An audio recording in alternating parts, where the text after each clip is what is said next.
What I think it's about. Here we go. We're popped up. Good, good. I tell you what, I hate for y'all to miss my beautiful face this morning. Sorry about all that. But, sometimes us old farts, we try to do too much at one time. And guess what we do? We don't get it right. Anyway, glad to have y'all here this morning. We got a lot to talk about. We've got war here, war there. Everywhere you talk about, we got war. War against whites, war against blacks, war against women, sexual, color discrimination, war. Oh, gosh, let's go ahead and start one with Korea while we're at it. What else can we do? We got war between the parties. We got, you know what? The only place we didn't have war was in my house this morning. My wife's birthday was today. She was in the shower, and I put this nice, big, huge pink package on her bed. And when she came out of the shower, there it was, the gift and dinner reservations. Peace be with you, Bill, today at home, at least. So anyway, glad to have all of you here with us this morning in the Pickle Barrel. We do have a lot to talk about. And, I would like to tell you this. We try to, on this particular show, I want to make sure that everybody out there has an opportunity to participate. I think that only by participating, whether it be in the realm of politics, whether it be in the realm of your own household, whether you be at work or whatever, you've got to participate in what's going on if you are going to be successful and happy. You know what I mean? You can't do it by yourself. You cannot do it by yourself. It takes teamwork, folks. It takes teamwork. And if you can't get that, you don't get it made. I think that one of the things that people forget is that we all have something to contribute, no matter where you're at. And in the world of politics, particularly right now, they need all the help they can get. Sometimes that help may need to be a slap beside the head with a 2x4 to wake them up. But either way, they need help. And, it's up to us, folks. It's up to us. If you'd like to participate in this program, I hope you do. All you got to do is the chat room is open at AmericanPatriotRadio.com. Chat room on Facebook Live is open. And you can always call in and take part live on air, 712. This is the phone number you need to call, 712-770-4160. And then hit the magic pin number, 263-151#. That's 263-151#. And then hit *6 if you'd like to talk with us, and we hope you will do just that. All right, before we start talking about the war, let's talk about some things that's going on this day in history real quick. And the very first thing, war. Wouldn't you know it? 480, the Persian army defeats Leonidas and his Spartan army at the Battle of Thermopylae, Persia. Second thing, war. Julius Caesar defeats Pompey. Third thing, folks, I just pulled this up. I haven't looked at it. This is strictly coincidence. Third thing, war. England declares war on France. Fourth thing, Andrew Jackson, 1814, and the Creek Indians signed the treaty at Fort Jackson, giving the whites 23 million acres of Creek territory. Well, we got war there, and we got a little difference between the whites and the Indians, right? I swear. All right. Next thing on the agenda is, God bless it, war. 1862. Confederate, at Cedar Mountain, Virginia, Confederate General Stonewall Jackson repels an attack. Let's get off of this. It's all war too. Oh, let me scroll down and see. No, there's war too. Second bomb on Nagasaki, Japan. Oh, Lord, Lord, Lord. Where do we go? Where do we go? Folks, I tell you what, we do have a lot to talk about war. We're going to do that. But first of all, I want to pay tribute to a couple of people. One, when I was growing up, this guy was one of my most favorite singers. Not because of the type of songs he was singing, only that, but the type of persona that he gave when he was singing the songs and when he was out in the public. Glenn Campbell died yesterday. Glenn Campbell was one of the most affable superstars, singer, rhinestone cowboy. He was a lineman for the county. I mean, you name it, he was doing it. I mean, I enjoyed his music. I think his last record, I don't know if it was a coincidence or he planned years and years ahead, Adios was the last record that was produced. It was released in June, and it featured songs that Campbell loved to sing but never recorded. I have not seen that album or that record or CD or where they got it on these days, but I'm going to find it. I want it. And it included tunes made by famous Bob Dylan, Linda Ronstadt, Johnny Cash, the whole gamut of singers. And, he suffered the same disease that we talked about just a few days ago, Alzheimer's. And ultimately, it took his life. But, he was a great singer. He was a good man. As far as I know, I don't remember ever hearing anything negative about him. And, we don't have too many people like that. Goodbye, Glenn Campbell. I will be seeing you someday again in person. Okay, got that out of the way. All right. We have got, I'm just going to go the gamut. I'm not going to go into any specific order. We're just going to talk about what's going on and why, if we can, it's bad or good. Now, I read an article not too long ago that was talking about why war was good, why war is a necessity. Well, I think there's probably some people that will believe that, but do they really? I say yes. And I am one of those that say sometimes war is a necessity. That's a hard thing to say when you're talking about something where either a handful of people get killed or 1 million people can get killed and injured, wounded, whatever. It's not an easy thing to say war is good. But how do you separate good from the bad? I think that is the big question. How do you separate the good from the bad? When is war good? When is war bad? What I want to do, I want to go through some different wars that are going on right now. And let's see if we can't discern among ourselves, is this war good or is it bad? Now then, we also have to take in consideration it may be good for some, it may be bad for others. The war itself, not counting the individuals that are fighting in the war. Right now, one of the most in-your-face wars that's been going on day after day after day after day for so long, I can't remember when it started. As a matter of fact, I wasn't born when it started, and it's still going. And that's the war on diversity. In diversity, people look at it different ways. What is diversity?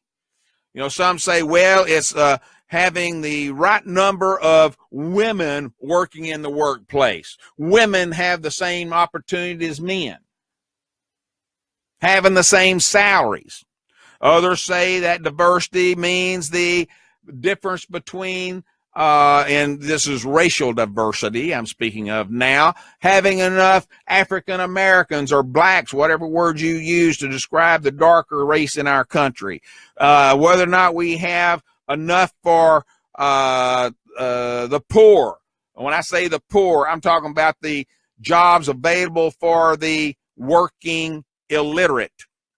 Are we doing enough to provide work for them? Are we holding them down? You know, wars take on different facets, different faces, different venues. But the war of diversity is one of those that is going strong right now. You know, Google triggered a social media backlash with the firing of an employee who had blasted the company's diversity policies that fueled tensions like crazy.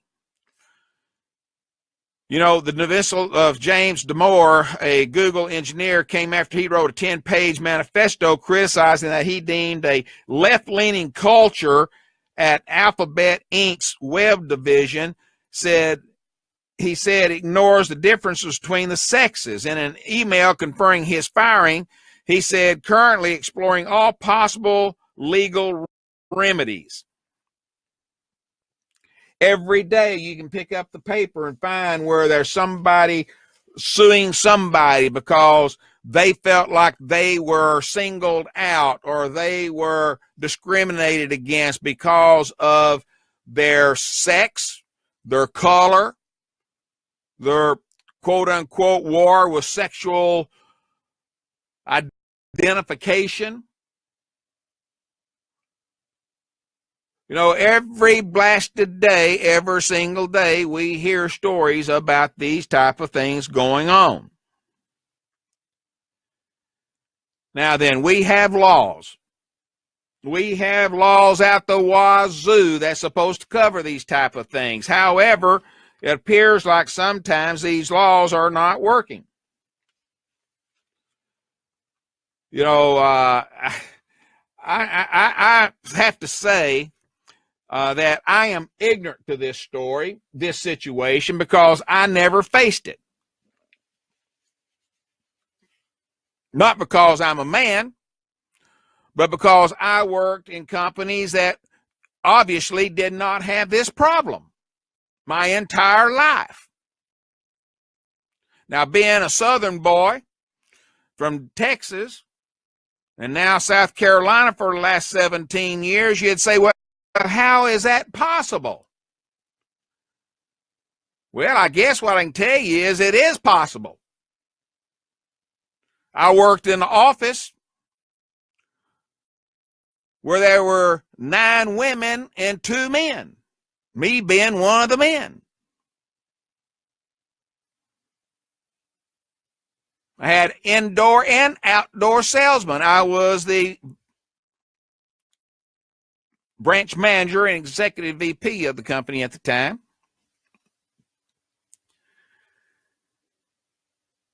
Most of the inside work was women because that's the job they applied for and they wanted. The assistant manager was a woman who I promoted up to that position because she had a good working relationship with the entire staff. She was knowledgeable, and she was one smart lady. When I left the company, I recommended her to take my place as the manager at that branch. She did, and she later became a vice president in the company. Had an African-American gentleman and lady. Both of them worked in the office. This was a different business. They both worked in the office. The black individual, the African-American individual, ended up being the manager. The lady was assistant manager. No issues there.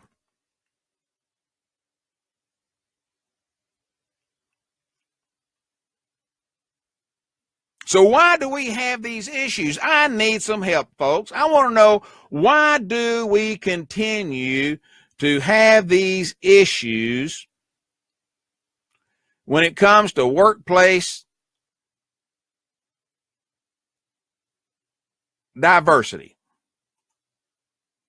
Why is this constantly something that we have to face every single blasted day?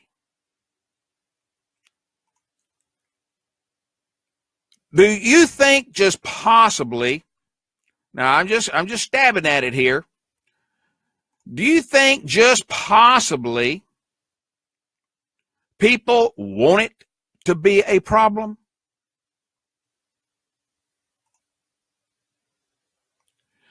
Do you really think maybe they want it to be a problem? Have any of you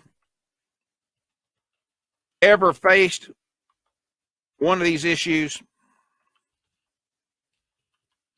Have you? I'd like to know. I would like to know, if you did, what did you do to overcome it?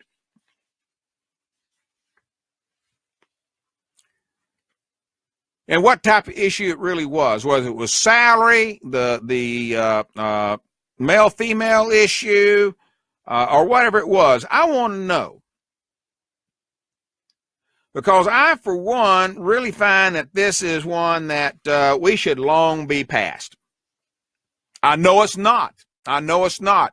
Let's see, about 3 years ago, I talked to a professional women's organization. They asked me to come in and talk to them about this issue. And there was about 20, 25 ladies present at this meeting. And when I asked them, how many of you face this issue, about 20 of them raised their hand, which I was surprised they would actually be that many there that faced it. You know, they said that they felt discriminated against because they did not have the same opportunity as men in their company. They said there's a salary difference between the two. Men had a habit of flirting. Folks, I want to tell you something. I don't know about where you work, but when I worked in the outside workforce, I found women was just as flirty as men. Some women even more so. I just don't, you know, I guess that's one of the problems. Someone help me here. Is it that men don't understand the issue? Could that be it? Could it be that men are just so stupid we don't understand the issue?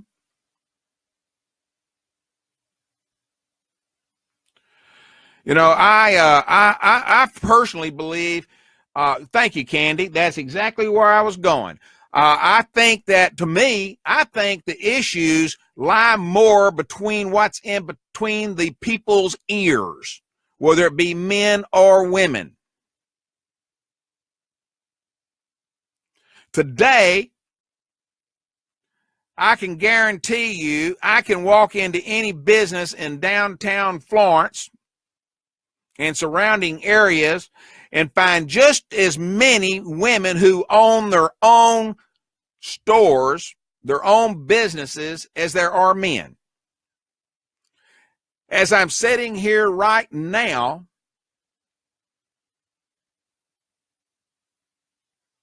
yes, I can. I'm thinking of the two major streets in downtown Florence, and most of the businesses are owned and operated by women. And I know for a fact most of the buildings in construction downtown are owned by minorities. When I say minorities, I'm talking about black, I'm talking about Indian, and I'm talking about Pakistani.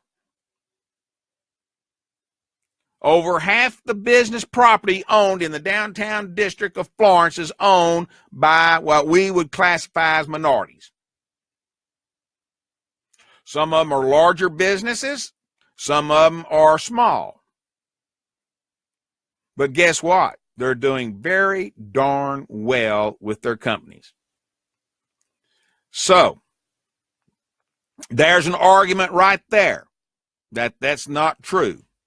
Everybody's, just 2 weeks ago, I was in a group and we were just having fun, and someone brought up downtown and they said, it's my people. Did you hear me? My people are getting the shaft downtown. And I just turned around and looked at that individual and said, and where do you see this?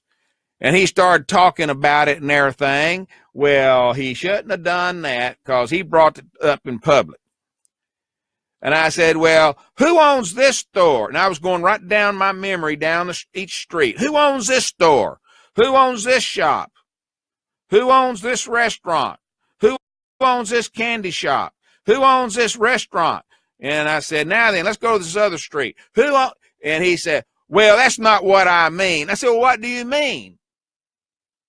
The topic changed. The topic changed.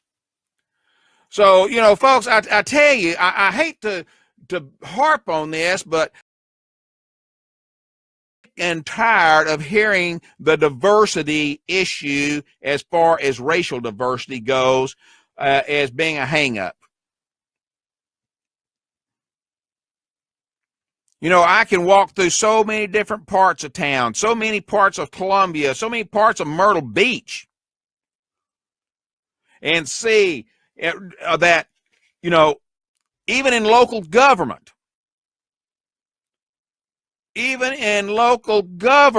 your city councils, your county councils, your school boards, diversity is there. So what if there's one more white or one more African American? I hate that word. Y'all always hear me saying I hate those hyphenated words. I hate them. We're all Americans. I hate the fact that this battle continues, and I don't know how it's going to end. It's not going to end. I mean, looking at all the news outlets I was looking at yesterday, the ones I was looking at last night, the ones I was looking at 4 o'clock this morning, da-da.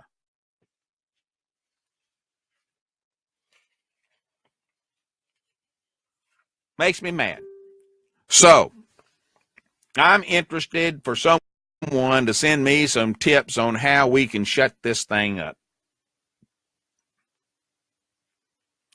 Okay, another war. The war on opioids. Okay, look. Again, I can remember having a war against drugs since the day I was old enough to understand what it was. That terrible, absolutely terrible weed war. Marijuana. Oh my gosh, the doomsday drug of all at one time. Oh man.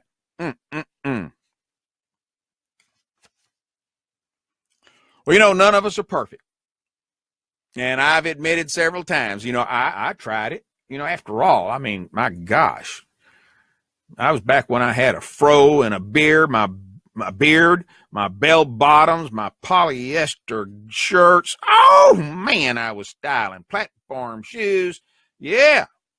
Come and get me, baby. Those were the days. But, yeah, that's a scary thought now, isn't it? But, I remember back then how bad the war on drugs was. People falling dead in the street. I mean, seriously, if you listen to the newsreels and you watched all the propaganda and everything, every time you'd take a step, you had to take a step around somebody that was on the street either dying or dead.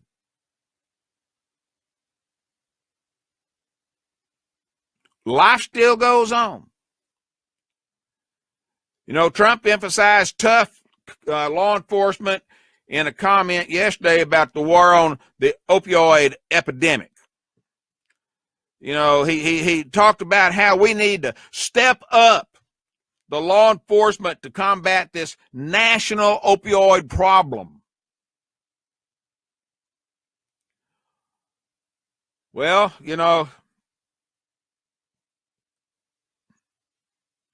this is not exactly what I heard last week.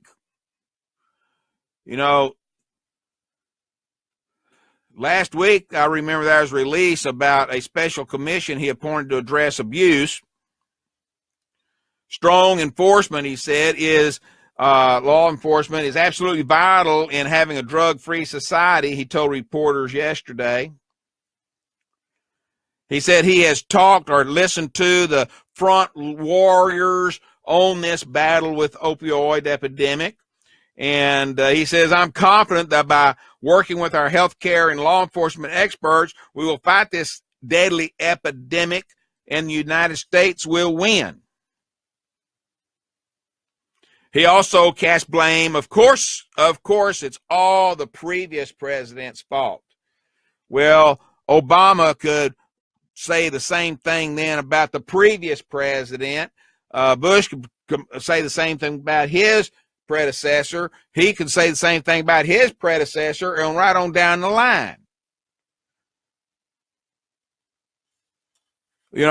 As long as I can remember, the war on drugs has been full force, and it's been going on longer than any war in history, I believe.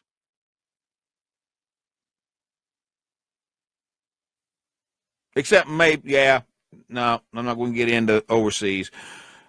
Here in the United States, this war is longer than any war there's been going. Have we made any headway? Don't think so. There's a lot of reasons, a lot of things out there that cause people to run the drugs. Some people say, well, one of the issues that we have now is we got this war with our health care programs.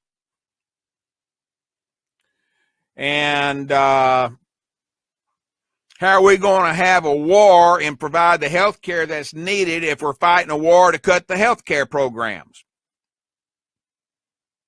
Well, I haven't looked that deep. I'm going to admit I haven't looked that deep into this to find out how many of the drug war programs there are in there that's going to be cut. I have not. I admit it. And there probably are some. If a program is going to work, I think everybody ought to be cut a little bit wherever it's possible. Some there may not be a possibility to be cut. Maybe some need to have additional funds moved over to them. That's the experts. They're the ones that know all of that. There's a lot of people say, well, just forget it. Forget all the other stuff. They say the majority of the problem with the healthcare program, the drug war, is that people are prescribed all these medicines that cause you to want more drugs. In other words, it's a deliberate attempt to hook you. They're giving you drugs you don't really need. There's other drugs out there that might be able to help you that are not addictive. But if you're addicted to the drug that you think is helping you, you may feel the need to be treated for that issue longer. See, this is one of those issues that needs to be examined and determined. Why isn't there good studies out there, good legitimate studies out there that show this? You hear people preaching it, but evidently nobody's listening. Another war raging. New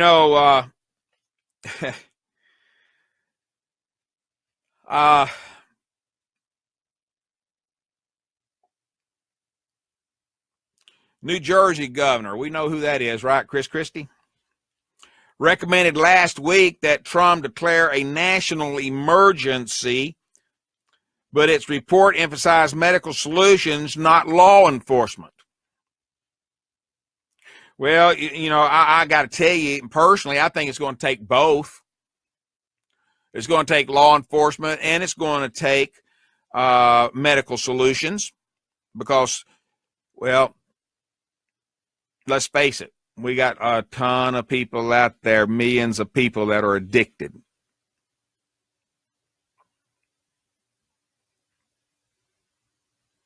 And how do you get them off of it? I'm not the doctor. I'm not the psychologist. I don't know it all. Chat room says war between the states is still going on. Is the longest running war in the U.S. and cut the healthcare BS. Watch how much longer people start to live. Hello, all by design to depopulate. USA has one of the worst healthy population, is the highest vaccinated population. Hello, wake up. Medical solution put us in this mess. Don't need them at all. I don't know about that. There's been times I needed some medical help. And believe me, I'm glad I had the drugs that I used to kill the pain, too. But guess what? I didn't get addicted. See, I don't like taking meds. I don't. They give me the meds, you know, they say use as needed. By gosh, that's exactly what I do. I use when needed, when I cannot stand it anymore. When I'm so uncomfortable, I'm moving around, or I'm, oh man, this hurt. I might take it. You don't know how many drugs I have disposed of because I did not use them.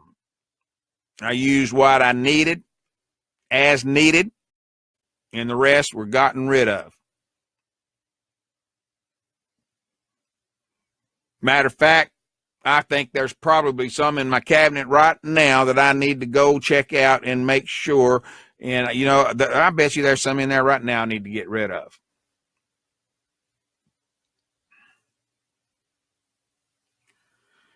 You know, Trump said the commission wrote that we must be bold and stop it. The commission wrote the opioid epidemic we are facing is unparalleled. And you look at all the reports. I did look at those. I'm sorry I don't have the exact numbers for you, but I did go back and look at some of the reports. And there is a significant increase in the last several years. And when I say significant, I mean significant. Why is that? Somebody help me understand why.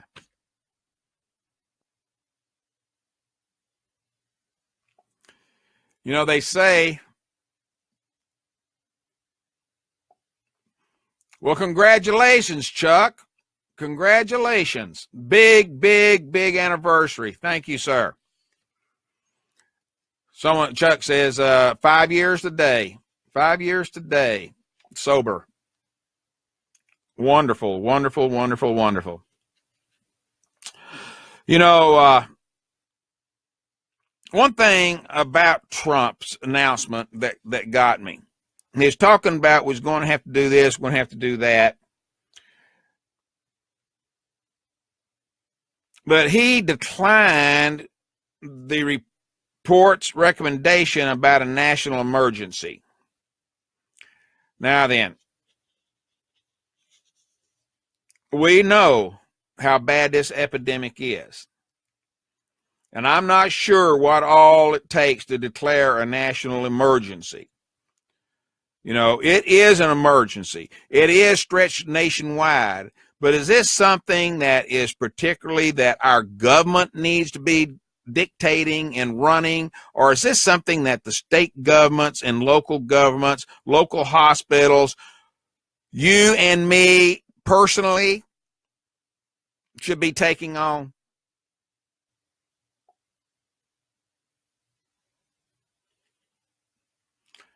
Dave says there's a proven easy fix for all of this mess. Dave, you want to share that? Yeah, I covered some of it in one of the different perspective programs. It involves local, state, and federal program.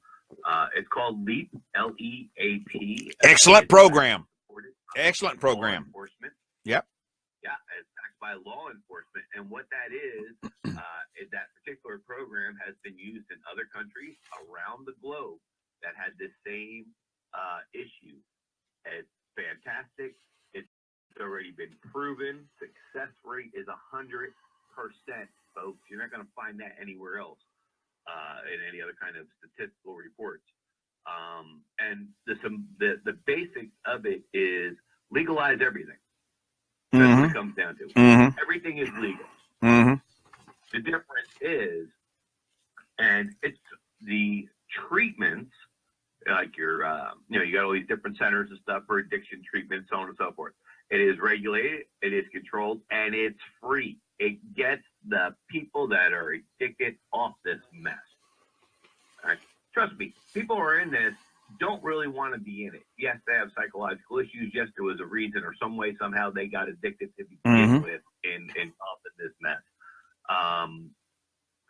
There is a light at the end of the tunnel. This works. You got to get out there, get active in locally, state, and federal level. We need to end this prohibition BS. Stop the nonsense, just like the marijuana BS. It's always been about control. America, we're so screwed up. We like to bitch and complain, and we have war on this, that, and the other thing, like Bill's going over. Why? Okay. Ask yourself why this is going on, and follow the money. Remember that term? Follow the money. Follow the money. And y'all want to trust your health agencies? Really? Guess what? More people have been killed and died in hospitals than all other murders, homicides, overdoses, and everything else combined, okay, in the U.S. Hospital is the worst place to go. Stop the healthcare once people start living longer because you won't go to the damn hospital. All right? I've known people that have gone in for simple, finger surgery or something like that and end up dying on the table. All right? That's personal friends of mine that happened. Dave. And died on the table. Dave, I think you're going off the deep end there. Don't you think a lot of people die in the hospital because they're there because they're ill and they're dying? I'm talking about accidental deaths that were actually attributed to the actions of the individual, as in the doctor, the surgeon, whoever it may be. Okay. I'm talking about that are there for old. I'm not talking all right. Well, let's narrow it down to the issue of that then. Okay, great. I understand now. Thank you. Yeah. It's from human error. Not because you're there because you're there for a reason. Obviously, you got hurt. Yeah. But the human error side of it is what I'm referring to. But there's so much that people want to chalk up as, they'll say conspiracy because they don't want to believe the facts. Well, I'm going to double check these facts because I think that don't take this personally, but I think you might be over exaggerating the number of deaths that take place in hospitals, that by accident or whatever.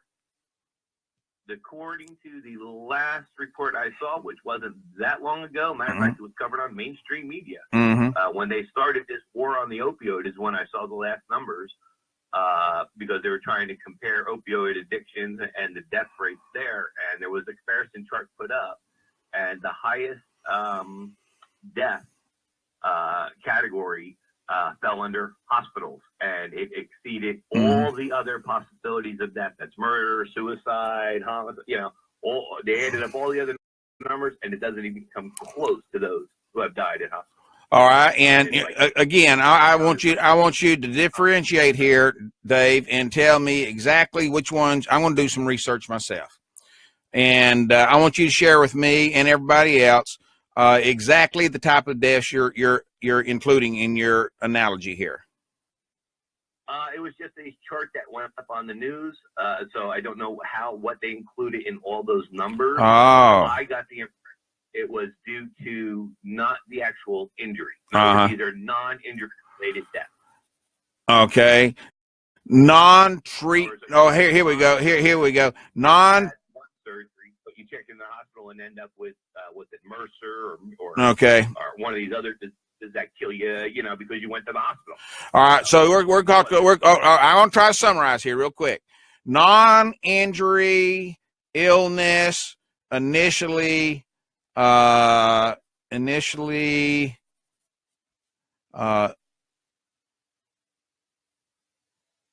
in for. Okay. It's something that accumulated after the fact they were in the hospital. All right. I want to do some research on that. I know someone that can tell me those numbers. I don't know the actual numbers.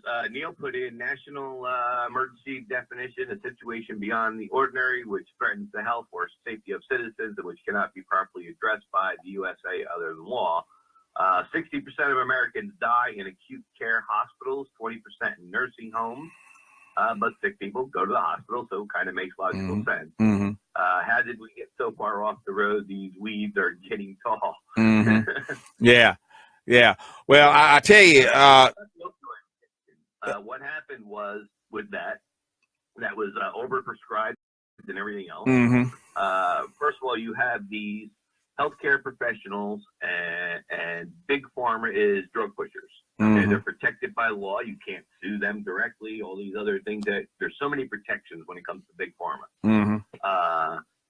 Big pharma. This is how it works. Okay, and let me tell you let's go to the non-scientific proven side of this, which is your psychiatry. You ask any psychiatrist, they'll tell you they've never cured a single soul in their life. Yet they have the power to prescribe these drugs. The DMR, what they use, that's their Bible, to assess these diseases. What happens is big pharma creates drugs. They go to the psychiatrist, say, okay, I got this new drug. Let's create a disease for it. And that's what they do. They make it up as they go, folks. You go into a psychiatrist, there's hidden cameras that's proven this. You go in with claim the exact same thing to each one, and each one will give you a different prescription. Okay? Because there's no science base for any of it. It's all BS. It's all about your brainwashing, your dumbing down, the control, the depopulation, all the stuff people like to categorize as so-called conspiracy theories. When you start looking at the real numbers, you realize, hey, wait a minute, this isn't conspiracy theory at all. People say, oh, the CDC, they're great. Really? You want to talk about a self-serving industry? The CDC owns 25% of those drugs. They own them. They own the patents on them. Look at how many patents the CDC owns. Okay? Talk about the Food and Drug Administration, which is supposed to be in there to protect you. Forget about it. Talk about vaccines, thimerosal, aluminum, all these things. All right. Say, oh, it's not in there. Go to Congress and they say, oh, yeah, it's definitely in there. Okay. So, all right. So what you're telling, okay, Dave, I got where you're going. In the world. Why? Yeah. Because of vaccines. Yeah. No other reason. Okay. There's so much that's tied into big money, big government, and it's all about control and depopulation. And the numbers are there. You just got to look at them. All right, Dave. Appreciate it. But I am going to do my research, and I do have some contacts in the hospital industry, believe it or not. And so I want to try to find out those exact figures and do some research on some hospitals here in South Carolina and see what their indications are that they are doing something wrong. Okay. Well. So just to cover one more thing. Yes. You mentioned in the chat room, there are lawsuits now against Big Pharma, especially the maker of oxycodone. Right. Let's clarify that. That's not a lawsuit against Big Pharma. This is where people don't understand. That is the one company, one maker, the designer of the Oxycontin. Right. Because back then when Oxycontin was, all the laws weren't in place to protect them when they sit there and list side effects. Side effects were not listed, and they were misquoted in guidance when that was first released. So it's against the individual, just like that one kid who went to jail. Correct. Or is actually in court right now for a different drug. I don't think it was Oxycontin. It's a different one. But that's an individual. That's not Big Pharma as a whole, as far as that goes. That's why if you notice today, anytime you go to pick up a prescription, you get a Bible printout. And you watch commercials on TV when they're talking about, all these different prescription drugs. You got 2 seconds of this is what it can do to help you. And then the rest of that commercial, that 28 seconds, is all the side effects. And the bottom one, almost, I'd say 9 out of 10 times, probably higher, if there is a higher number. One of the side effects is death. Okay? because it's in print and you were warned ahead of time, guess what? You cannot sue them. This is what's going on, folks. They are protected by Congress at every turn. Okay. Well, another one of the issues is money. You know, all of this is going to take a lot of money to fight these wars against drugs, against addiction. And, you know, one of the big issues with the Obamacare fight is that, you know, people are claiming that they're going to be losing a lot of funding. Now, then on the other side of that, we got Medicaid, which now insures about 70 million low-income Americans, historically covered primarily, you know, poor children, let's see, pregnant mothers, low-income elderly. All right, that was historically what it did. You know, but, you know, in recent years, it has gone outside that limit. You know, funding made available through the Affordable Care Act, aka Obamacare, has allowed states on the front lines of this drug epidemic, such as some of the big ones that are using it for this: Ohio, West Virginia, Kentucky. You know, that Medicaid is now open to poor working young adults, a population traditionally not eligible for coverage, but because of substance abuse issues. So, you know, that has been opened up in those states, some of those, you know, all of those states. Now, I think there's even more, but these are the ones I knew of. You know, that funds have now been opened up to these people. So here's where we go. We're going back in this circle. You know, if we start messing with Obamacare, we're messing with the money that we need to fight the war on drugs. Another story altogether. You know, I want to single out Ohio for a minute.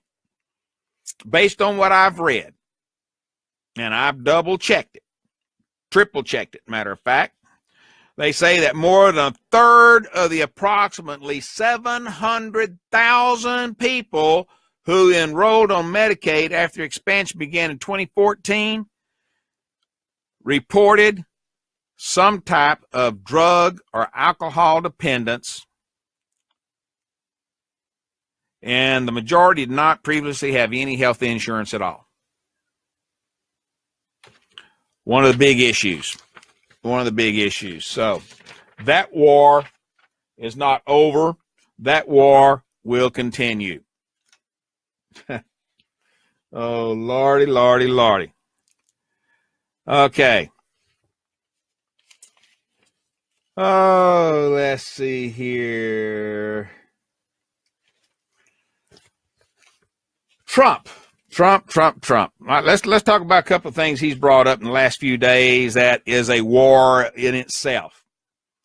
And we got a break coming up here, so I may do some basic layout on it, and then we're going to take a break, and we'll start discussion afterwards. You know, I want to talk about right here in South Carolina for a minute. You know, we got this war now on trade. You know, we've had this war going on, God, I don't know how long, probably longer than I've been alive, but it's really come alive in the last 2 or 3 decades. This year, it appears it is out full blast, up front, in your face. Trade proposal after trade proposal. Trade restriction after trade restriction. We pull out of this. We're going to join this. No, we're not. Let's pull out of that. Let's do, you know, we're going down a slippery slope, folks. Slippery slope. But I do want to talk about the trade proposals that are out there right now. And I want to talk about South Carolina for a minute, because that's my state and I know a little bit about what's going on here. South Carolina is a state that has a huge foreign trade scenario. We have a very big trade in the area of agriculture. We have a lot of different other exports that leave out of here. Textiles, automobiles, automobile parts, you name it. Boeing, one of their biggest plants, is right here in Charleston, South Carolina. You know, South Carolina turned out very, very heavily in support of Donald Trump. And it could be one of the states that is hit the hardest by a potential trade war with Mexico and Canada. If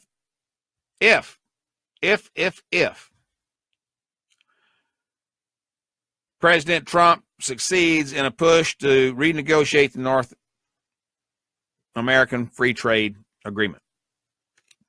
Now, he's been working on that. Some of it's already been in place, but word is there's even more to come.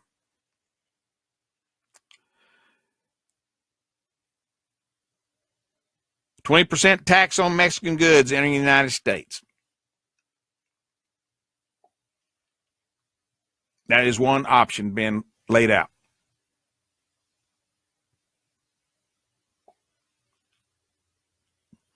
That means tariffs on American goods, more than likely, going out, which means that costs more to send the products out. That comes out of, you're right, if you're thinking this, it comes out of the pocket of the business owners here. Boeing is not a foreign country. You're absolutely correct. It's, you know, they're the main. They're here, but they still, never mind. We have a lot of people here that do business overseas. You know, when I was talking about Boeing, I was talking about they send their products overseas. Not that they are a foreign company. They send it business overseas, like our farmers, our textile companies, our auto manufacturers, things like that. They may be American owned or they may not be. Some of them are not. But either way, they're leaving this country, which in turn can be, a tariff could be put on them in this war.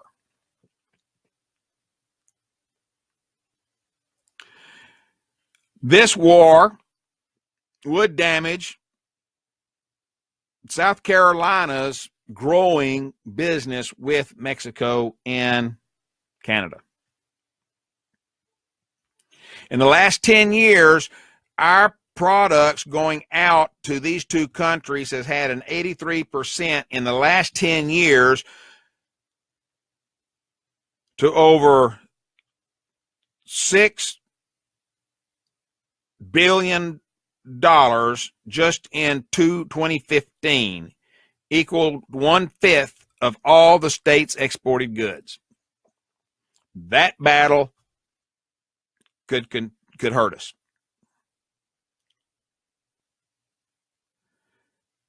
South Carolina is probably one of the states most susceptible to trade war due to its reliance on international trade following a resurgence of manufacturing over the last recent years. You know, this state is among the top 10 states that would be hurt by the North American trade war, if that war picks steam back up again and continues. And there's all indication that it's going to do that. You know, it is amazing to me that we have the solution to all of our issues, but these solutions cause more damage. Dave, it's kind of like your analogy on the drugs. You know, the drugs are there to help you, but they cause more harm than good. And I'm afraid some of these trade wars are going to do just that. You know, you'd think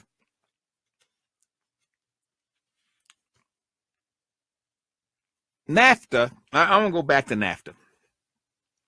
You know, the way I understand it, and according to what I've read and the people I've talked to, it appears to me that the NAFTA has been a net positive campaign You know, we have gotten more out of it than what it's costing us. And I think that is the name of profit and success, isn't it? It helps you more than it costs you.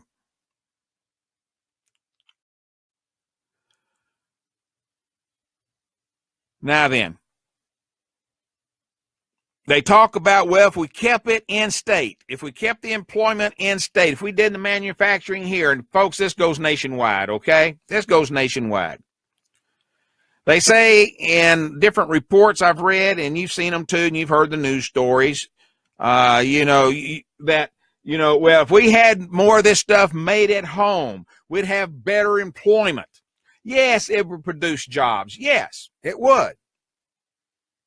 But at the same time, you got to consider if additional tariffs are put in on the other end, what is our net result? Good morning, Bill. Good morning, Brian. How are you, sir? I'm always up for a good discussion about trade. All right, let's hear yours. Well, no, I do not think NAFTA or any of these trade agreements have been good. I think it's led to the deindustrialization of our country, an increasing gap between rich and poor, a hollowing out of the middle class. And in the 21st century, wages for a majority of Americans have stagnated or fallen. I had heard before, under the Clinton administration, gains in wealth, 70% of the gains in wealth accrued to the top 1% income earners. Under Bush, it was 90%. Under Obama, it was 98%. One of the big common denominators is this globalization, is that in each of these administrations that I've mentioned, you had a succession of massive trade deals, all of which we were told were going to decrease our trade deficits, increase our wealth, have a net gain in jobs, have a net gain in wealth, create these large middle classes in other countries, which was going to mean a greater demand for U.S. goods and services, right? And on it goes. And what we see is ballooning trade deficits, a tremendous loss of manufacturing jobs, and an increasing gap between rich and poor. Okay, Brian, I want to ask you something here. I hate to do this to you, but I need to ask you. We need to take our top of the hour break. You called in just right at the wrong time for us to carry on a long conversation. But if you would hold on, it's going to just be a short 2 or 3 minute break, and I do want to continue this discussion. So. Don't run off. Folks, we got to take our top of the hour break. It's going to be about 2 minutes, 3 minutes max, and we'll be right back here in the Pickle Barrel. In the meantime, I want you to get ready to enter this conversation by using our chat room in AmericanPatriotRadio.com or on Facebook Live. And also, you can call in, if you would, 712-770-4160. And then put in the magic PIN number 263151#. And *6 after that, and you'll be live on air, and you can join our roundtable discussion. We'll be right back here in the Pickle Barrel in about 2 minutes, 3 minutes max.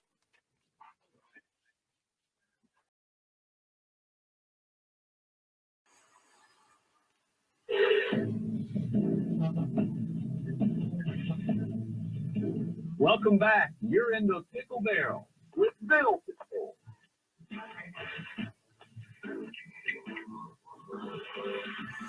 Good morning, and welcome back. You are in the Pickle Barrel. This is yours truly, Bill Pickle.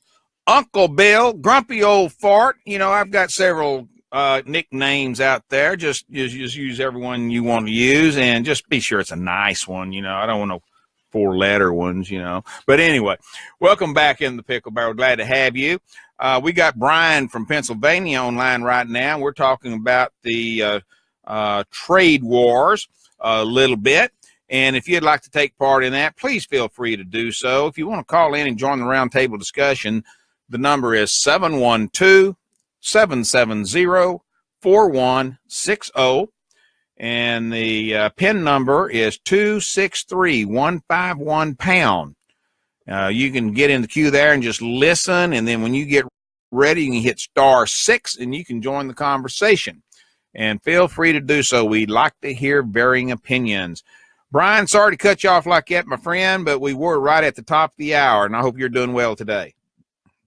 I am. By the way, I never get tired of hearing that song.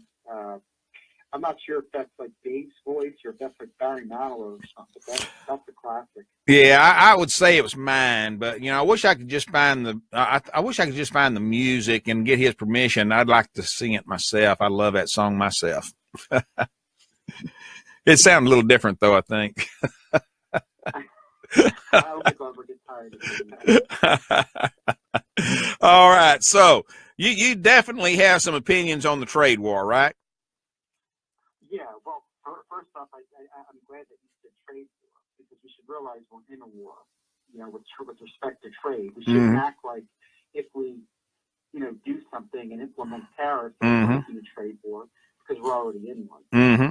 So if you're in a war, I would think the idea would be to try to win a war. If you're in one, and with respect to trade, you just have to forget about all this nonsense about free trade. That sounds great in academia in the classroom, but it's no relevance to the real world. You have to abide by the rules that are put before you. The reality is that most other countries, they don't abide by free trade ideology. Well, Brian, let me ask you this. I think this is something I think that we need to consider too when we're talking about a trade war. Any war I've ever seen, there's been winners and there's been losers. And so, in this trade war, is there such a thing? Maybe as we're discussing this, we can, kind of cover this a little bit as we go around. Is there a way to have winners and winners? Oh, I do think so. I do think so. And I think that's based on the concept of reciprocity. I think even with the Chinese that we talk about, in the long run, it's going to be, not in the short run, they're going to piss and moan, but in the long run, it's going to be better for China if our trade deficit with China is closer to zero, because that will ensure that we have a strong middle class, which means we'll have a strong consumer market, which there will always be plenty of customers to buy their products. So in the long run, it would be good. Yeah, I think it can be win-win. How do we justify wanting a win-win situation when our whole concept over here in this country appears to be that it's a free market? We believe in free and open business, a free and open market. How is it a win-win when we believe that, but we fight it in this trade war? Oh, but it's happened already. You can't argue that it's a free market if, say, Apple shifts all their production to China, in part because China subsidizes the cost of new facilities that they build in China. And most of export subsidies. So it's not a free market to begin with. And by the way, like when South Carolina, which they were doing since the 50s under your Governor Collins, was attracting businesses from the Northeast or other parts of the country, they were doing it in part usually because they were offering to pay for the part of the cost of a company building their new facility and other subsidies they can offer. So, that there are pristine free markets. It's not based on any kind of reality. And again, if you look at a lot of these companies that flee overseas, yes, they get cheaper labor. That's a big, big part of it. They also usually get massive subsidies, export subsidies, subsidies for, building new plants, which, can be a tremendous cost. So, I think we look at trade completely the wrong way. And it's kind of like free trade. They say the 10 Commandments they talk about worshiping false idols. And I think a lot of people worship free trade as some kind of a false idol. Okay. And your state's a perfect example of the benefits of protectionism. And we talked about this yesterday. And there are a host of industries. It's not just the automakers, but there are a host of industries that would never have come to South Carolina if not for Reagan's import quotas in the 80s. Right. And various other protectionist measures and the protectionist measures that Trump is threatening now. So, South Carolina has benefited from protectionism. Mm-hmm. Mm-hmm. Well, we just got word. We just got word yesterday that there's another company, and I'll be honest with you, I misplaced my notes on that. Another company that's moving into our region of South Carolina. It's going to be an international company. It's not going to employ that many people, but it's in the textile industry, which this used to be the heart of the textile business in this country until the Civil War, when everything was destroyed. But we used to be number one. And so, we know something about textile, and this company's coming over, and they say it'll probably be somewhere between 150, 250 people hired, which, when you have a population like we have, there's a workforce for that company right here. I mean, so, that helps, That's huge. And those jobs, used to be part of the bread and butter in the Carolinas, mm-hmm. and they were lost to all these trade agreements. Mm-hmm. They started having problems kind of all the way back to the late 50s, and it got a lot worse in the late 70s. Yeah. And I know here, one of our, out about an hour from where I am in Reading, Reading through the mid-70s was kind of a booming small town of textile. Yeah. And it's sad. Of course, that's before my time, mm-hmm. but it's sad when I hear stories about what Reading used to be like then, when I know what it's like now. Yeah. But it started with the Japanese imports, and then it got a lot worse with the WTO and trade with China, except and Taiwan and other countries. So, if we don't use protectionism, we're just going to continue to lose industries, right? And we've just seen that. Yeah. So. Well, Brian, here in South Carolina, South Carolina's exports, for the most part, aren't the big businesses. We have more than 8. I would say more than 8 out of every 10 business that exports goods from South Carolina are really, honestly, considered small or mid-sized businesses. That's just the typical business that we have here. We have some of the extremely large ones, but, if I remember correctly, there was a study done by University of South Carolina last year, maybe it was the year before last, that of the companies that export from South Carolina, a little over 5,000, I think it was like 5,200, something like that, were small to medium-sized businesses. And so, when a company like this comes in, that is huge. It really is for that particular area. And, in this trade fight with Mexico and Canada, that is one of the big concerns that we have here, is the fact that would hurt those businesses the most. I don't know about that, because we have the leverage we have over every other country is we're the world's largest consumer market, and everybody wants access to our market. And they might not, Canada and Mexico might not like a renegotiation of NAFTA, which would include more exports to the U.S., more manufacturing here. But they'd rather have half a loaf of bread than nothing. Yeah. Well, the businesses I'm talking about here, Brian, that would probably be hurt the most would be, we do a lot of pulpwood products here, pulp and paper products. We got tree farms, we got plants that manufacture these things.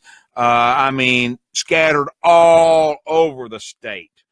I just thought I knew what trees looked like and forests looked like in Texas. When I got here, you cannot see the trees for the forest. You driving down a road and you got about 30, 40 feet of sideways easement on either side of the highway. From there on, it's forest.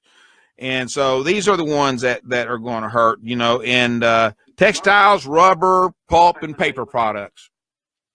But it depends on how you look at it, because if you have a smart renegotiation of NAFTA, instead of presupposing it's going to mean retaliatory tariffs from Mexico, Canada. What it could mean is we're getting a better deal of trade, so it could mean greater market share that we would have access to in Mexico and Canada, or whichever countries they're exporting their products to, which could mean more profits for their company and a hiring boom. So it depends on how you look at it.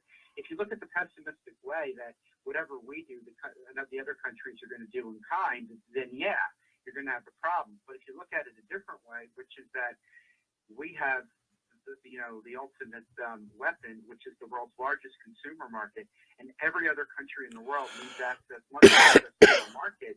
And you start thinking, instead of we don't have any leverage and we can't do anything, you're thinking, no, we have a lot of leverage. And again, these other countries, they might like the deal they're getting with trade now, and they might not like having to the trade deals being renegotiated on terms more favorable to the U.S., but they'd rather have that than have nothing. So I would not assume that's going to kill, small business exporters in South Carolina. Yeah. I would assume that we have smart negotiation with trade. Either they're not going to be hurt, or they might even be helped, because they'll be able to export their products even more, which we should be having more exports. We should not be running up NAFTA trade deficit. And another thing with NAFTA, Ross Perot predicted at the time, not just the giant sucking sound of jobs to Mexico, but also what he predicted was a huge spike in illegal border crossings, because the farm workers in Mexico were going to be thrown out of work. And that also happened. Yeah, it did. Now, here's the big one, Brian. Now, this is happening real life today, okay? In Trump's talk, in the last few weeks, he's been talking about BMW. He came after BMW after they made that decision to build that $1.5 billion manufacturing plant in San Luis Potosi, Mexico, which is scheduled to open in 2019, I think it is. And that's where the BMW 3 Series sedan is going to be built. Now then, he wants to impose a 35% tariff on BMWs made in Mexico. All right? Now then, up in the Greenville-Spartanburg area, they have a huge plant up there. And, that plant employs I think it's almost 9,000 people now. We're talking about a huge plant, okay? And I think last year, I don't know the exact number. It was over 800, but over 800 jobs last year, okay? And brought in, just those changes right there, brought in over $10 billion of export value just last year. That's not chump change. Matter of fact, if I remember correctly, it was the highest of any other auto company in the USA last year. So, now they're talking, and actually it's in the process.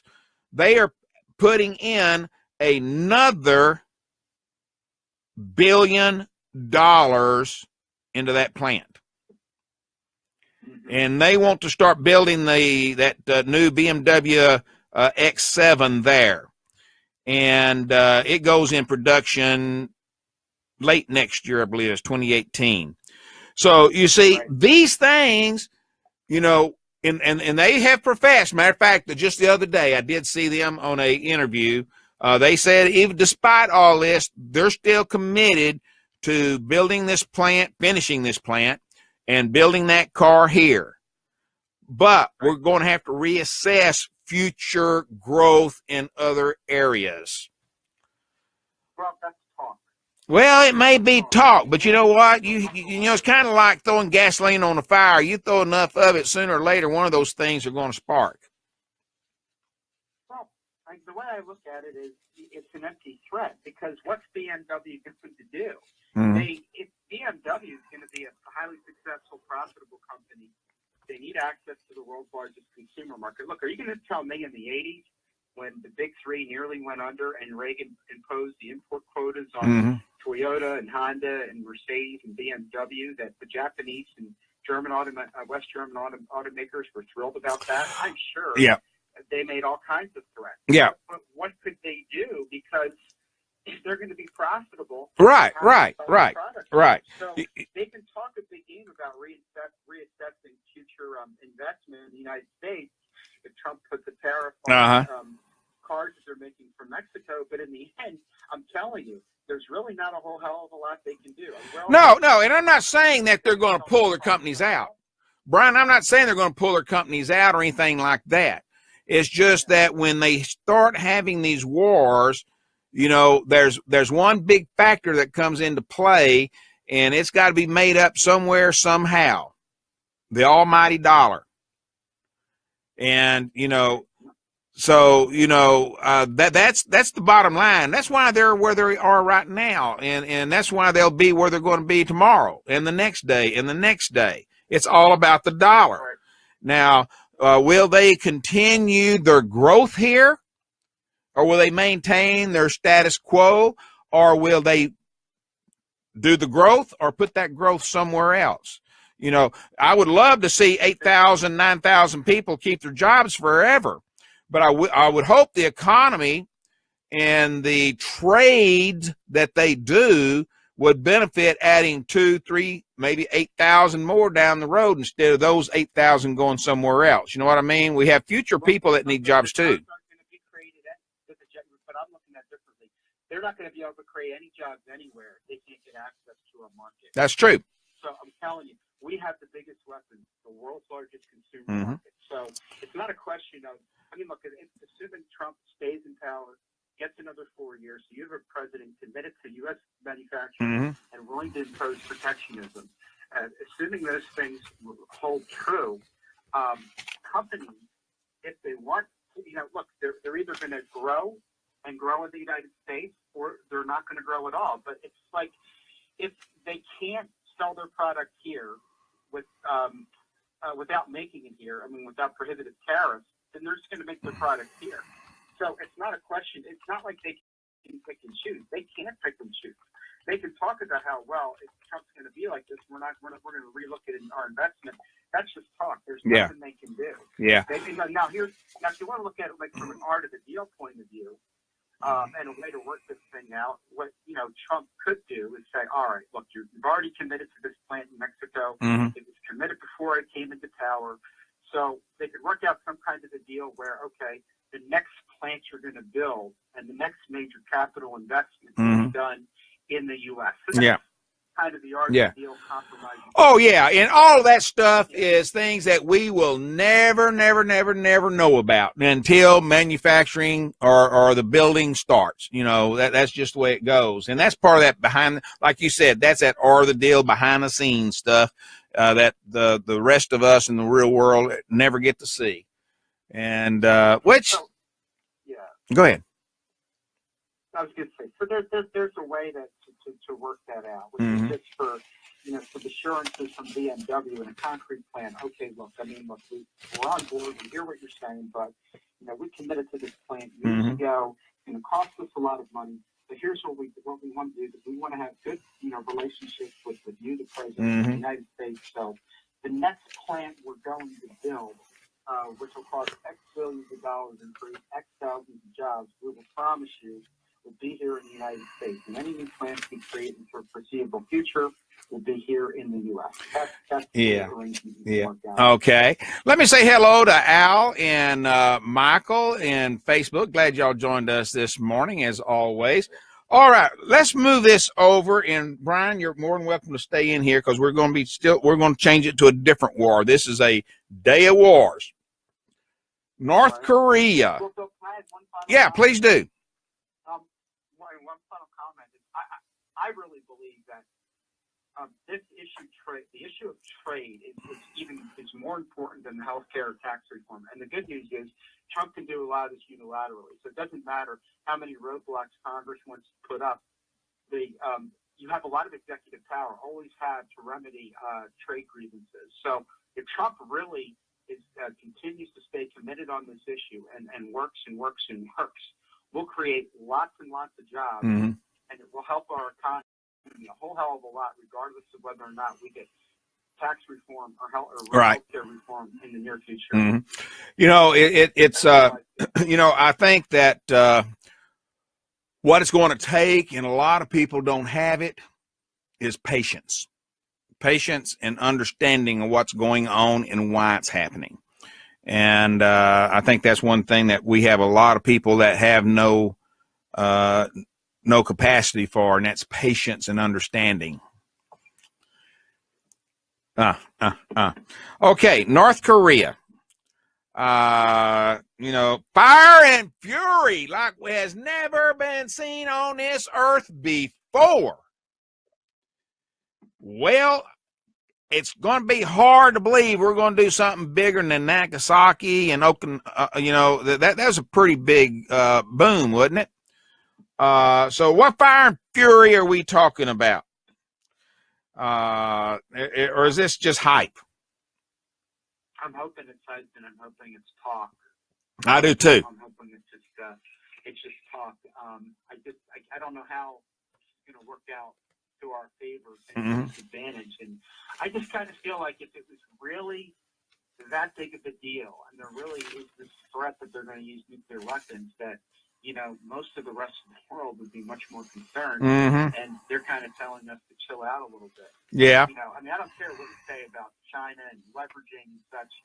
I mean, if China was really that concerned about Kim Jong-il using nuclear weapons, even if we were China's worst enemies, China would have stepped in and crushed it. So I kind of feel like this is overhyped. Yeah. Now, I could be wrong, but I get the sense that this is being overhyped by the usual, you know, bipartisan war. Yeah. Well, I know that Alaska's governor is concerned. You know, he stated yesterday that he's concerned about missile hitting his state. He says when asked about it yesterday, Bill Walker said he was concerned. He says, "Of course I am. Of course I am. You know, they're reporting they have a missile now that can reach our state. Why wouldn't I be concerned?" And the loudmouth threats at this, I can talk about him now because he's bigger around than I am. That watermelon-shaped guy is kind of like, well, he means it. He may be crazy enough to actually do that. Boy, I tell you what, if he does, what a mess. Oh, my God, I can't imagine. I don't think anybody can imagine. I can't imagine it. Oh. Well, it seems like people are halfway taking him serious. President Trump did say if he did try anything, if he keeps doing what he's doing, if he keeps up these tests, and if they find that there's anything for real out there that we need to be concerned about, well, you're going to meet with fire and fury. You know, so, you know, he's doing his normal yik-yak. He's rattling that war saber. He's doing whatever explanation or definition you want to use on it. He is doing it, and he's doing it loudly. So, I don't know. Is he exacerbating the whole deal? Is he making a bigger deal than it really is? Or is our military geniuses, our leaders in the military, are they really that concerned about what North Korea is doing? Or is it all hype? Well, a lot of these people are like afraid of their own shadow. I mean, come on. I mean, how many years have we had this now where every other week we're talking like we're going to go to war with another country? You know, I feel like the diplomacy and sense of realism has just been lost, and it's a lot of the usual suspects. Look, I think Trump is partly bluffing. I think the guy in North Korea is a problem. I've not followed the situation in North Korea that closely over the years, but like one of those things, you know, you don't have proof about something, but you have a preponderance of Mm-hmm. evidence that builds up over time Mm-hmm. that strongly suggests something. Now, you look at the preponderance of evidence that has built Mm-hmm. up over the last 25 years, Mm-hmm. which is most of my lifetime. Mm-hmm. We're always at war with other countries, Mm-hmm. and a new country, you know, a new Mm-hmm. leader or a new country is always the next Hitler, and it's always Mm-hmm. an impossible situation, and we always have to go to war, and it never leads to a good conclusion, and we end up finding out later on that the threat was exaggerated. Mm-hmm. You know, it's going to take a little convincing for me. All right, well, let me ask you this, and I'd like to ask people in the chat room also. All right, we've got, you know, North Korea has been a splinter in your finger, in your toe, as long as I can remember. Okay? So, you know, now then, though, they are getting a little bit more boisterous, and evidently, you know, the evidence tells us that, you know, they have come a long way in their technology.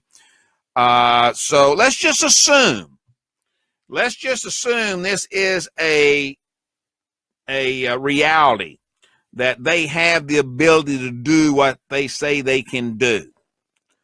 What do you do? Chat room, Brian, you too. What do you do at this point with North Korea? Well, if they have the ability, okay, look, I mean, the whole thing, the genie with the nuclear weapons is kind of out of the box. You're not putting that back in. And, you know, just because a country has the ability to use nuclear weapons doesn't mean you go to war with them, because there are a lot of countries that have, there are a number of countries that have nuclear weapons. And I know one that used them. Correct. Bill, you just said where I was going in the chat room. Morning, Brian. What's that? Good morning, That's good enough for a second. I said if it was up to me in the chat room, just so I can defend myself a little bit here. Okay. If it was up to me, I'd give him the damn nuke. And he was like, who? And I was like, North Korea. Little give them the friggin' nukes.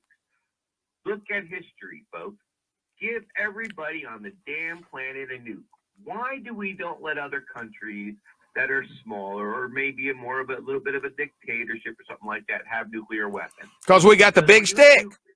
You're considered a superpower. Yeah. And throughout the entire history of man, there's only one moron that's ever actually launched one, and that's the evil United States of America. And we wonder again why the world hates us. Okay? The evil United States of America. If you have a nuke, you ain't going to be stupid enough to ever launch it. Yeah. It's about respect. Yeah. Okay? Hey, look. Well, we did, Dave, we did not have any respect for Japan whatsoever, and we nuked them, and it ended the war, didn't it? No, we bluffed at that, too. First of all, it didn't do as much damage as everybody thinks. It did do a lot of damage. Don't get me wrong. Right? The third one, which we didn't have, that was a bluff. And it ended the war. Yeah. It didn't do that much damage. If everybody has nukes, it's mutual destruction. Yeah. No more picking on me. I don't. Yeah. It'd be the Planet of the Apes. I'm in the defense of little countries. I'm sorry. Who the hell is USA or the UN or anybody else to tell me whether I'm a dictator or not, how to run and take care of my people to the best of my ability? And if you're going to sit there and use your bully pulpit as a, because you're a nuclear power, to try to bully me into, you know, your way of thinking or into New World Order thinking or anything else, screw you. Mm-hmm. You know, because nobody's going to be stupid enough to launch them nowadays. Mm-hmm. If anybody was to launch a single nuke, no matter where it came from, it would be the end of the world as we know it. Totally, because. Well, Dave, didn't you see, Dave? And within a matter of an hour, every nuclear weapon on the planet is going to be launched in the sky, and you're literally going to wipe out. And you're going to be looking at Chapter 2 in the series of Planet of the Apes, where Charleston Heston, you know, they did it. Those stupid people did it. Yeah, exactly. And that's what we're looking at. So give the guy his nuke. Or at least leave him alone. Let him develop his own technology so he can stand on his own 2 feet. Yeah. As, hey, I'm now powerful. No longer stop. You know, you got to think of it as the bully picking on the smart kid or the kid who is a little overweight or you know, we talk about bully all the time. Well, start thinking about the bullies, not just in our society, but government. Mm-hmm. Okay, one country bullying another country. It's still a bully. Doesn't that other individual who's being picked on have the right to defend himself in every way, shape, and form? I think so. Yeah. I think Okay. the U.S. and Russia have so many nukes. All right, and Russia even has a few more than we do because we stopped making them in a long time. I say we give them all out. Divide them up. How many nukes do we have? We got 20,000 nukes on the planet. Okay, how many countries are there? Everybody gets the same amount of nukes. Here you go. Same technology. Everybody has the exact same. Who's going to be stupid enough to push the first one? Well, you're living in fantasy land if you don't think there's somebody stupid out there. That's okay. Oh, it is. Let them do it. Yeah, then everybody else will respond, right? Then we do start it. To launch that nuke, knowing that it's going to be suicidal and kill their people. Okay. And even put it as an agreement. Okay, whoever is the first one to push that trigger, everybody else aims theirs at that one party only. It's total suicide. Yeah, it's called mutual mass destruction. Yeah. And some of these countries are so large. I mean, like North Korea. If we nuke them, that country is so large, we wouldn't have to worry about that radiation crossing over the borders into the other countries around it and contaminating those people in those countries, would we? No, we would, and that's the exact. Oh, baloney. Okay, that's why it'll never be done. We look at Russia; they have nukes. People like to say, even they've had them back in the USSR day. They launched them then. No, and the USSR was a crazy place. Back in the USSR. Now, who's a dictator? Has he ever pushed the button? No. And he's got more than we do. Yeah. I mean, this whole illusion All right. that, oh my God, we're going to go to a nuclear war is ridiculous. All right. What you call ballistic anti-missiles. Not counting this program that okay. has so much protection okay. out of space that people have no idea of. All right. But trust me, there ain't nobody can put a single thing off the ground. Okay. All right. Even a little backdoor rocket you can buy at Walmart. All right. That cannot be released and taken out from space. All right, Brian, you. The whole thing. Okay, Brian, you were fixing to say something. I agree with a lot of what he was saying. He's saying it better than I was trying to say. I think the real danger is really posed by people in our country, running our country, a lot of them opposing Trump, that have delusions of grandeur about imposing American world hegemony on, American hegemony on the rest of the world, or a unipolar new world order. And any other country that becomes powerful or more powerful automatically threatens this idea that you can impose hegemony on the rest of the world. So I think that's the greatest threat, more so than other countries, having better weaponry or stronger economies, or better. And I just think that it goes back to after the Soviet Union collapsed, America was the last man left standing, and instead of focusing on our internal domestic problems, people like Charles Krauthammer, who wrote a very good editorial afterwards, I read this in a book, and it really encapsulates the thinking of these neoconservatives or libertarian or liberal humanitarian bombers, which is that, well, Russia's done, last man left standing. Let's use our power as far and wide as we possibly can to impose hegemony on the rest of the world and ensure that there's never another challenger to our supremacy. Okay. So this is why we're having problems with Russia and China the way that we are, and why we're having problems with North Korea and so many other countries. And of course, there's going to be problems with other countries. The way the world traditionally works is different countries have different interests. Sometimes they align, sometimes they collide. But this insanity of the last 25 years, which has gotten worse and worse, I feel we're much more, the people running our country are much more responsible for it rather than other people in other countries. So I agree a lot with what Dave's saying. Maybe we disagree with a few things, but I really agree with what he's saying largely. Okay, good. And, I think that it's a dangerous situation we're in. I hope there is no crazies. Dave, you don't know how much I hope there is no crazy out there that will push the button just in a moment of lost mentality. I pray that doesn't happen. And, you know, it'd be a bad day on earth if that were to take place. Now then, does Trump help or make the situation worse in the language and the threats that he's making? I think you should cool the jets a little bit, although maybe it's partly a good cop, bad cop thing within the person. Yeah. But I would probably, you know, cool the jets a little bit on this one. And remember, you know, a lot of the people, Trump should remember, a lot of the people that are giving him the horrible advice on Syria and Afghanistan and elsewhere, they're the ones cheerleading the belligerents on North Korea. So I'd be very aware from him of who the people that are advising him and of what their track record is and of what they want him to do with other situations. But again, I think it comes back to what Dave said, which is, who are we to try to impose our will on the rest of the world? That's not the behavior of a country. That's the behavior of an empire. Yeah. Well, I tell you, I think personally, Trump has a tendency to overstate some of the things that he's trying to say. Just slightly. Yeah.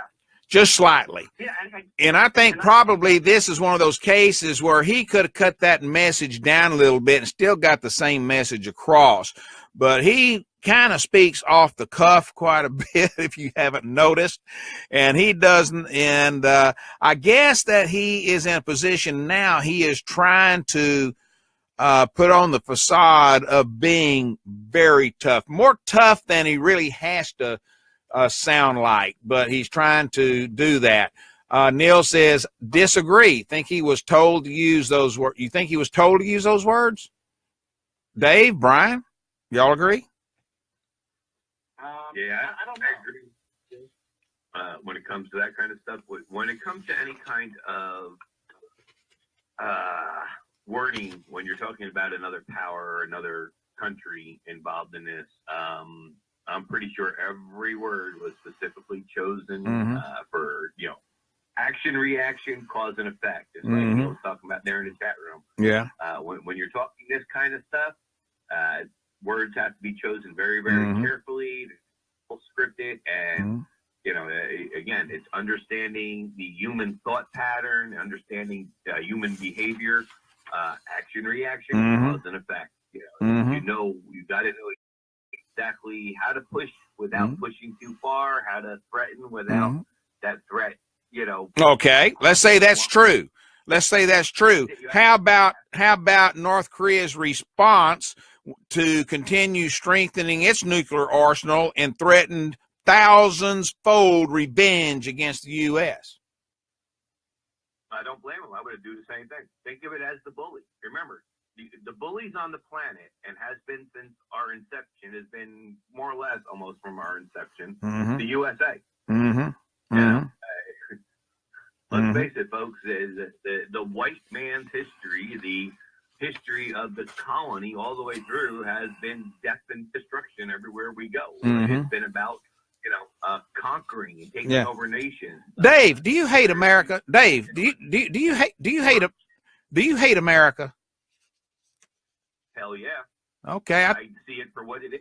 Okay. The big bully on the planet. Okay. Well, you know, I was wondering there for a while if that was true or not, but you're validating that you hate this country.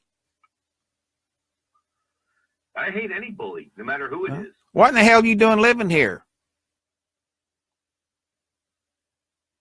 I live in the country of Florida. I'm not part of the USA and its scam. Okay. Okay. Well, we don't have time to finish going back over that again and again. Exactly. There you go. Yeah. You see where I'm going. Yeah. The so-called Civil War has never ended, folks. Yeah. Well, now we'll agree on that. We'll agree on that. You know, we'll agree on that. You know. Well, okay. Now wait a minute. You got all the hope in the world for Trump. Why don't you come up with a letter or a draft or a proposed bill that we can send to Donald Trump to have him sign off on ending that war? It's already been done. You've already done it?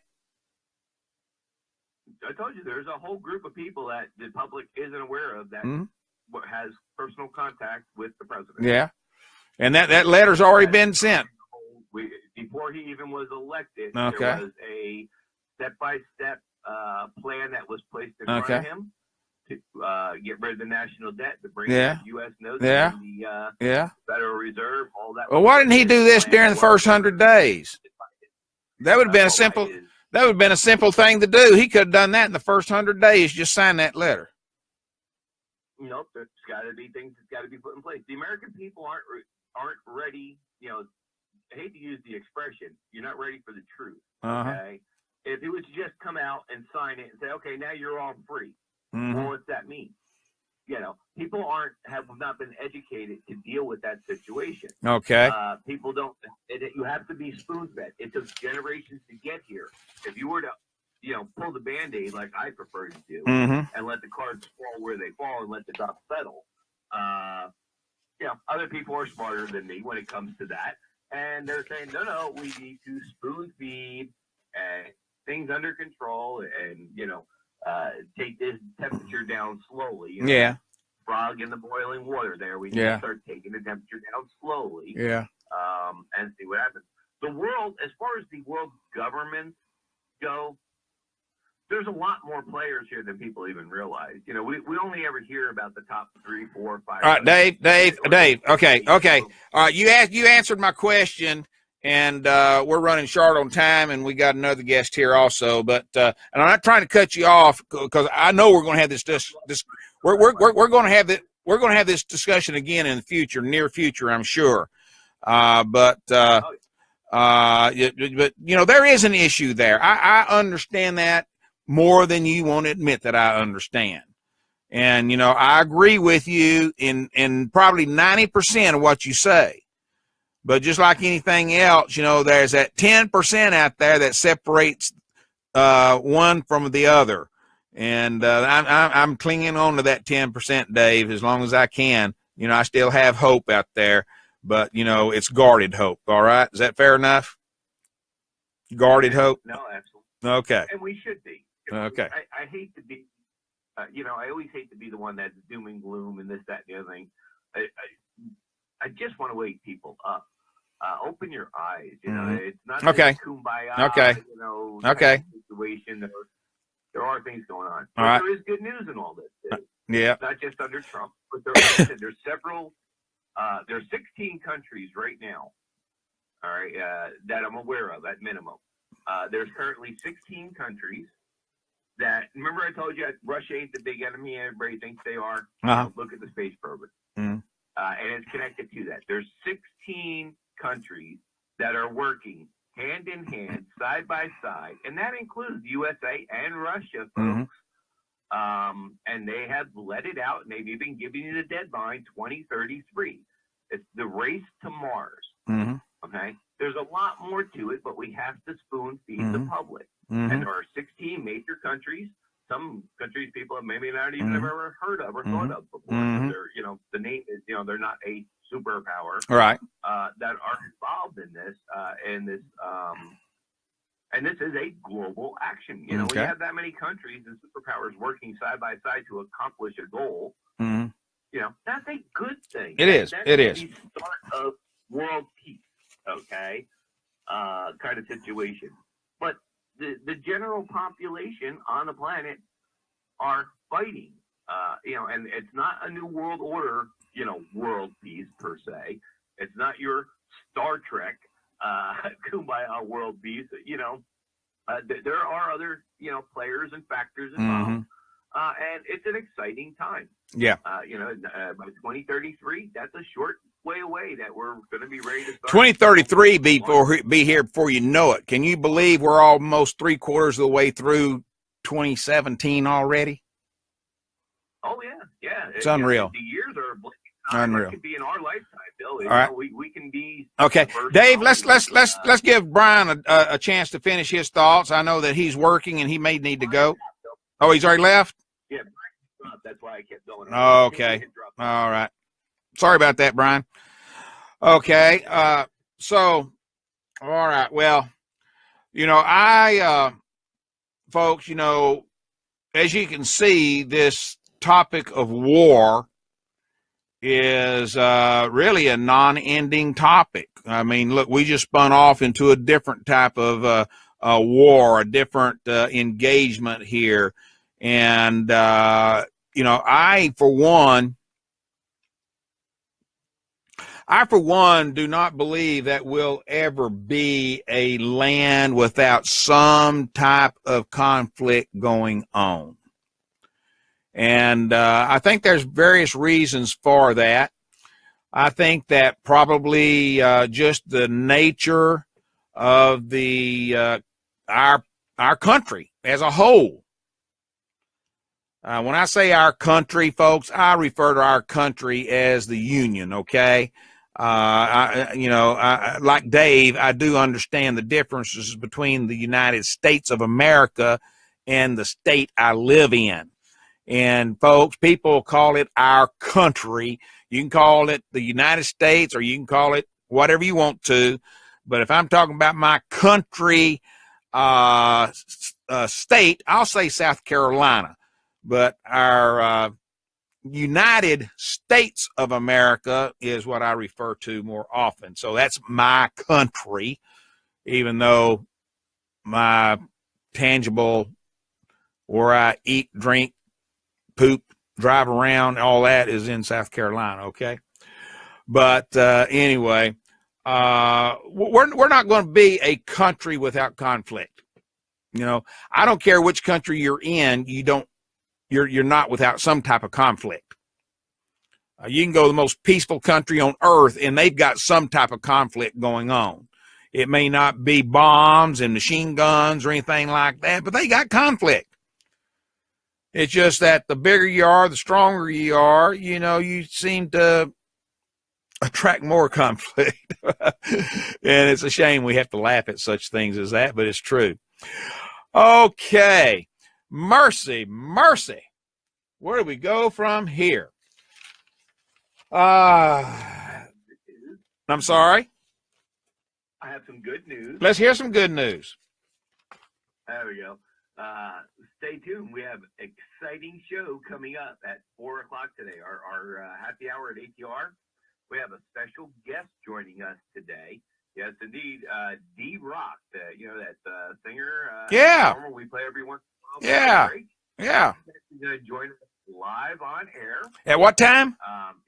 He's been nominated for Song of the Year by the Josie Awards for his song Forgotten Soldiers, and he's going to be here live at 4 o'clock with Candy.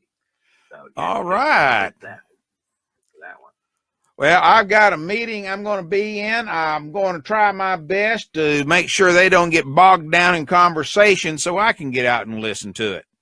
That'd be fun. Thank you, Dave. What else is happening? Heard from Chuck Skull today. He even popped in the chat room this morning, so we're expecting some new and exciting shows coming soon from Chuck. His new computers will be in tomorrow, so I'm excited. Can't wait to see what Chuck's new programming is going to be with Golden Age of Radio. All right. And of course, the Golden Age of Radio and Kids Corner, just like in the Pickle Barrel and several of the other shows, are all being uploaded and converted to video format. And edit it for YouTube. So go over, if you haven't done so yet, look us up over on the YouTube channel, because all your favorite shows here are going to be archived in YouTube video feed. So that's pretty exciting. It is. And looking forward to all the different shows finally being and added in over there. So that's great. Best way to keep up on everything, of course, is Facebook and Twitter. Follow us, subscribe to us, whatever you got to do social media wise there. And hell, hey, check out the chat room. Somebody's almost always hanging out here in the chat room. Yes, they are. Yes, they are. And one other thing we'd ask you to do, Dave, I'm going to jump in here. One other thing we'd ask you to do is share the feed, share the links and everything that you see about American Patriot Radio with your friends, with your relatives. And I know every one of you probably have hundreds or even thousands of friends on Facebook and Twitter and all of that. Share it with them.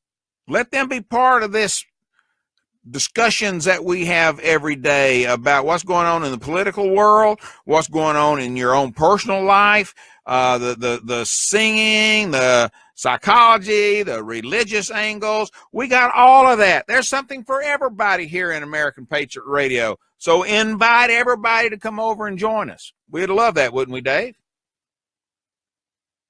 Absolutely.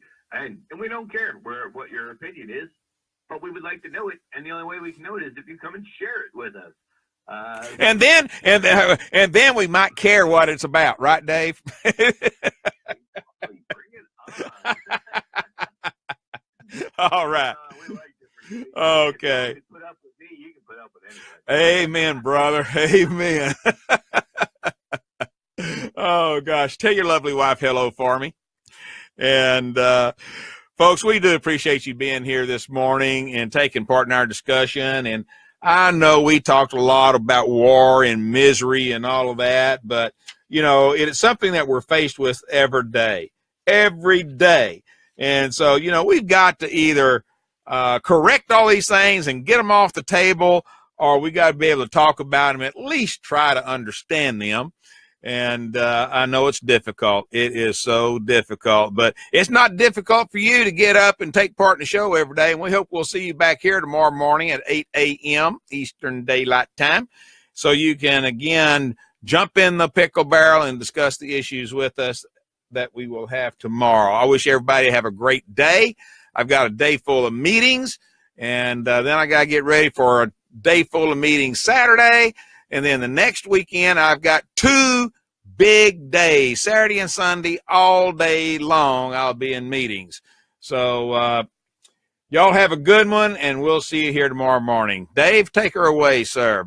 Y'all have a great day. Bye-bye. All right, Bill, enjoy your meetings there. Don't forget, everybody, it is Wednesday, by the way. Tune in at 8 p.m. this evening for Women Are Worthy. Jackie does an excellent show. It's only on once a week here. But we are starting to add a replay on the weekends for rebroadcasting our show because so many people have been asking about that.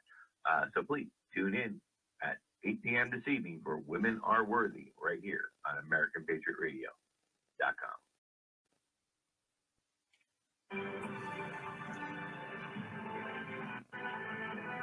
Thanks for joining us. You've been in the Pickle Barrel with author, speaker, commentator, and show host, Bill Pickle.